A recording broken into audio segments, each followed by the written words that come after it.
नमस्कार दोस्तों, पहलवान गुरुदीन ग्रुप ऑफ कॉलेज के यूट्यूब चैनल पर आपका हार्दिक स्वागत है। मैं विभा ताम्रकार, राजनीति विज्ञान की प्रवक्ता। यदि आपने अभी तक हमारा चैनल सब्सक्राइब ना किया हो तो प्लीज़ सब्सक्राइब, लाइक, शेयर जरूर करें और बेल आइकन बटन दबाना ना भूलें, जिससे हमारी सारी नोटिफिकेशन आपके पास सबसे पहले पहुँचे।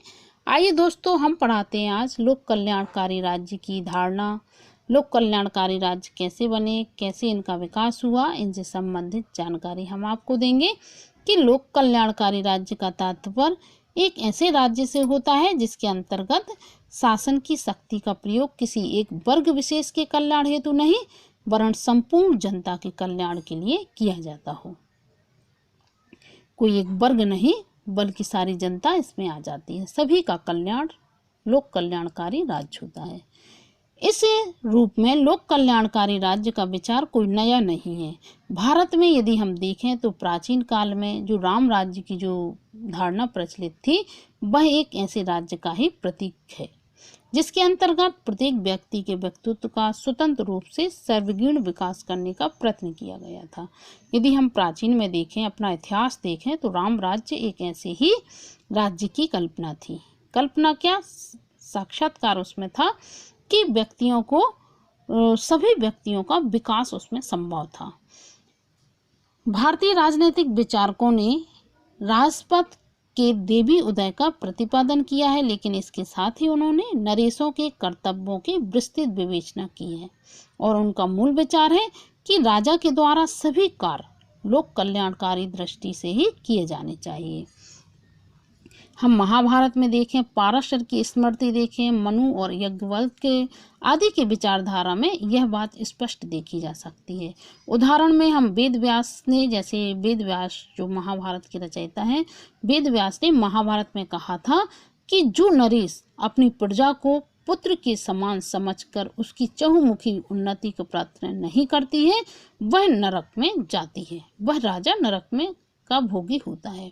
जो राजा अपनी प्रजा को पुत्र के समान समझता है और उसका चहुमुखी विकास करता है तो वह स्वर्ग में जाता है और जो यह काम नहीं करता है वह नरक का भागी होता है। तो ऐसे ही धारणा यूनान के नगर राज्यों में भी प्रचलित थी। प्लेटो और अरस्तु द्वारा राज्य को एक नैतिक संगठन माना गया था जिसका उद्देश्य किसी एक वर्ग के हित में नहीं वरन सभी नागरिकों के हित में कार्य करना था। तो ये इस प्रकार अपने मूल रूप में लोक कल्याणकारी राज्य की धारणा सदैव भी विद्यमान रही है, लेकिन वर्तमान समय में जिस अर्थ विशेष में इस धारणा का प्रयोग किया जाता है वह वर्तमान परिस्थितियों की इसका ही उपज है। इसे आधुनिक औद्योगिकरण की देन कहा जा सकता है। लोक कल्याणकारी राज्य की धारणा का उदय प्रमुख कई प्रवृत्तियों के अनुसार देखा जा सकता है, जैसे व्यक्तिवाद के प्रति प्रतिक्रिया। 18वीं सदी के उत्तरार्ध और 19वीं सदी के प्रारंभ में विश्व के अधिकांश राज्यों द्वारा व्यक्तिवादी यद्भव्यम नीति को अपना लिया गया था और इस नीति के अनुसार राज्य के कार्यक्षेत्र को सीमित कर दिया गया। इस नीति को अपनाने के परिणाम स्वरूप यूरोप के राज्य अधिकाधिक शक्ति संपन्न हो गए, संपत्तिशाली हो गए, वह बनते गए, संपत्ति ज़्यादा संपत्तिशाली बन गए, लेकिन इसके साथ ही संपत्ति का केवल कुछ ही हाथों में केंद्रीकरण भी होने लगा। जब संपत्ति आ गई तो केंद्रीकरण कुछ हाथों में ही रुक गया।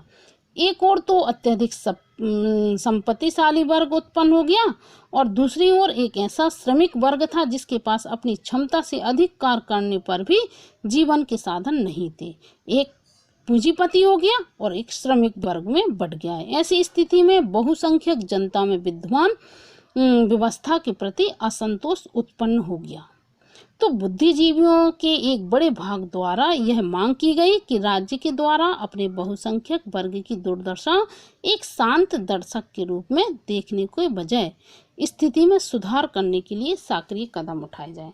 फिर बुद्धिजीवी वर्ग आगे आए, उन्होंने कही इसके उसमें सक्रिय कदम उठाए जाने चाहिए। दूसरा क्या आता है, मार्क्सवाद का उदय और पूंजीवादी राज्यों पर उसकी प्रतिक्रिया। व्यक्तिवाद व्यवस्था को नष्ट करने के उद्देश्य से ही 1848 में कार्ल मार्क्स और एंजिल एंजल्स ने समाजवादी घोषणा पत्र प्रकाशित किया। साम्यवादी विचारधारा से प्रेरणा ग्रहण करते हुए 1917 में सोवियत संघ में सर्वहारा वर्ग द्वारा एक सफल क्रांति की गई और तमाम आंतरिक एवं बाहरी विरोधियों के बावजूद सोवियत संघ में सुव्यवस्थित रूप से साम्यवादी शासन व्यवस्था स्थापित हो गई। यह साम्यवादी व्यवस्था निश्चित रूप में पाश्चात्य देशों में प्रचलित पूंजीवादी व्यवस्था के विरुद्ध और उनके लिए भय का एक कारण थी। ऐसी स्थिति में पूंजीवादी देशों ने अपनी व्यवस्था पर पुनः विचार करना प्रारंभ किया और वे एक निष्कर्ष पर पहुंचे कि विद्यमान व्यवस्था को बनाए रखने के लिए इसमें कुछ मौलिक परिवर्तन किए जाने आवश्यक है। फिर आता है विकासवादी समाजवाद का प्रभाव। 19वीं और 20वीं सदी में समाजवाद के एक अन्य रूप विकासवादी समाजवाद का प्रभाव भी बढ़ने लगा। इस विचारधारा का उद्देश्य क्रांति और हिंसात्मक वर्ग से दूर रहते हुए शांतिपूर्ण और संवैधानिक साधनों एवं शिक्षा के माध्यम से समाजवादी विचारों का प्रसार करके देश की अर्थव्यवस्था को समाजवादी ढंग से संचालित करना था। विकासवादी समाजवाद के द्वारा इस बात पर जोर दिया गया कि राज्यों के द्वारा समाजवाद के निरंतर वर्गों की स्थिति में सुधार करने के लिए आवश्यक प्रयत्न किए जाने चाहिए। लोक कल्याणकारी राज्य इस प्रवृत्ति का स्वाभाविक परिणाम था। फिर आता है एक मताधिकार का विस्तार और लोकतंत्र का विकास। इसमें 4 हेडिंगें आती हैं कि फिर क्या हुआ कि मताधिकार का विस्तार हुआ और लोकतंत्र का विकास हुआ। 18वीं सदी के अंत तक ब्रिटेन और लोकतांत्रिक राज्यों में सीमित मताधिकार की व्यवस्था थी। पहले मताधिकार सीमित था 18वीं सदी में, अतः राज्य द्वारा निम्न वर्गों के हितों की उपेक्षा की जा सकती थी।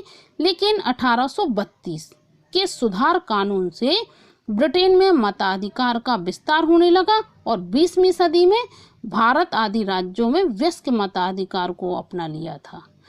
20वीं सदी में इसको वयस्क मताधिकार को अपना लिया गया था। इन राज्यों के लिए अपने बहुसंख्यक मतदाताओं की स्थिति पर ध्यान देना जरूरी था। निम्न वर्गों की स्थिति में सुधार के लिए राज्य के कार्यक्षेत्र को व्यापक करना आवश्यक था, अतः लोक कल्याणकारी की प्रवृत्ति को अपनाया गया था। इसके अतिरिक्त यह भी सोचा जाने लगा कि प्रजातंत्र का अर्थ केवल मतदान का अधिकार नहीं है, वरन जनता को राजनीतिक, सामाजिक, सांस्कृतिक तथा आर्थिक क्षेत्र में अनेक सुविधाएं प्रदान कर उसके जीवन को सुखपूर्ण, सम्मानित तथा नैतिक रूप से श्रेष्ठतम बनाना था। प्रजातंत्र को वास्तविकता प्रदान करने के लिए लोक कल्याणकारी राज्य की प्रवृत्ति को अपनाना आवश्यक था और ऐसा ही किया गया। पंडित जवाहरलाल नेहरू ने भी अपने एक भाषण में कहा था कि लोक कल्याणकारी राज्य को परिभाषित करते हुए यह कहा जा सकता है कि सबके लिए समान अवसर प्रदान करना, अमीरों और गरीबों के बीच अंतर मिटाना और जीवन स्तर को ऊपर उठाना लोकहितकारी राज्य के आधारभूत तत्व हैं।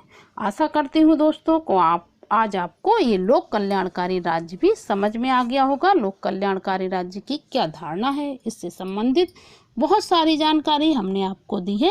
धन्यवाद दोस्तों।